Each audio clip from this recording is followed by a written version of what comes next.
Good morning. আজ খুবই সকাল সকাল ঘুম থেকে উঠেছি, কারণ গতকালকে রাতে পায়ে প্রচুর ব্যথা ছিল। পা এতটা বেশি কামড়াচ্ছিল যে সারা রাত একদমই ঘুম হয়নি। তো সকাল সকাল ঘুম থেকে উঠেই ব্রাশ করতে চলে এসে দেখি পেস্টও একদমই শেষের দিকে। যাই হোক, এই সময়টা মোটামুটি আমার একটু খারাপই লাগছিল। আসলে রাতের বেলা যদি ঘুম ক্লিয়ারভাবে না হয় তাহলে সকালটা অনেকটাই খারাপ লাগে। সো যাই হোক, আমার এখানে ফ্রেশ হওয়া কমপ্লিট হয়ে গিয়েছে।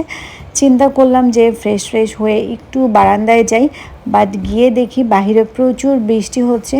রোদ বৃষ্টির এই দিনটা আসলে খুবই ভালো লাগছে, তাই মনটা না কেমন যেন একটু একটু করে ভালো হওয়া শুরু হয়ে গেল।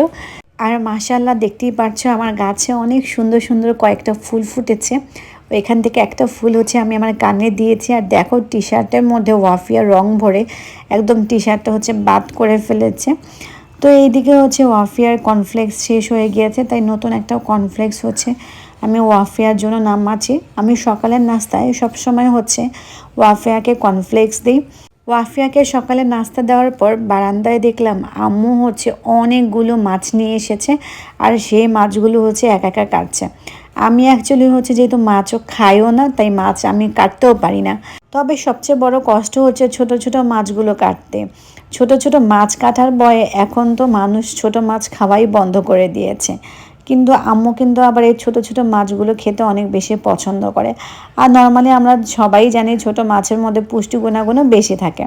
মাছ কাটার পর আম্মু ওয়াফিয়াকে নিয়ে বাহিরে গিয়েছিল, আর বাহির থেকে আবার আম্মু বাসার জন্য কোয়েল পাখি নিয়ে এসেছে। এই পর্যন্ত আম্মু যে কতগুলো কোয়েল পাখি এনেছে। তো লাস্ট টাইম কোয়েল পাখি একটা মারা গিয়েছিল, তাই ওইটার সাথে মিলিয়ে আরেকটা কোয়েল পাখি নিয়ে এসেছে। আর সাথে করে এরকম ছোট্ট কিউট একটা মুরগির বাচ্চাও নিয়ে আসছে। মাশাআল্লাহ, দেখতে পাচ্ছ কতটা কিউট লাগছে। ছোট ছোট এই বাচ্চাগুলো কিন্তু অনেক কিউট। যাই হোক, এদিকে সন্ধ্যার সময় হয়ে গিয়েছে, আর সন্ধ্যার সময়টা আমি আম্মুকে প্রতিদিন বিটরুট দিই। বিটরুট আমাদের হেলথের জন্য অনেক উপকার। বিশেষ করে যাদের রক্ত শূন্যতা রয়েছে তাদের জন্য কিন্তু অনেক উপকার এই ফলটি। এটা কিন্তু আমাদের শরীরের রক্ত বৃদ্ধি করতে অনেক বেশি হেল্প করে। তাছাড়া আমাদের লিভারে যাদের প্রবলেম আছে, লিভারেকে ডিটক্স করে।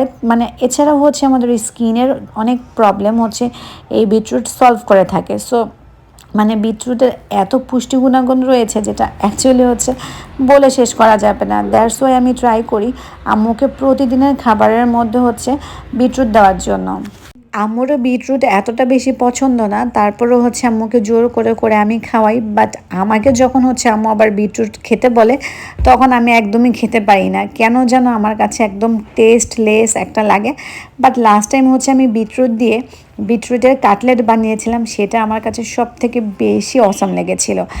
কোয়েল পাখি আর মুরগি আনার জন্য আম্মু যখন বিকেলে বের হয়েছিল, আসার সময় এই চিকেন রোলগুলো আমার আর ওয়াফিয়ার জন্য নিয়ে এসেছে। নর্মালি আমার চিকেন রোল খেতে অনেক বেশি ভালো লাগে। মানে এই টাইপের খাবার অ্যাকচুয়ালি কার না ভালো লাগে। যাই হোক, আজকে সারাদিন এভাবে করে আমার সময়টা আমি কাটিয়েছিলাম। সো অ্যাকচুয়ালি আমি যেহেতু কোনো জব টব করছি না, সারাদিন আসলে আমার বাসায় থাকা হয়, তাই সিম্পলি আমি আমার লাইফটা কাটাই। সো আল্লাহ। বাই দ্য ওয়ে, খেতে খেতে আমি আমার আজকের ব্লগটা শেষ করতে যাচ্ছি। দেখা হবে তোমাদের সাথে নেক্সট কোনো ব্লগে। টিল দেন সবাই ভালো থাকবে। আল্লাহ হাফেজ।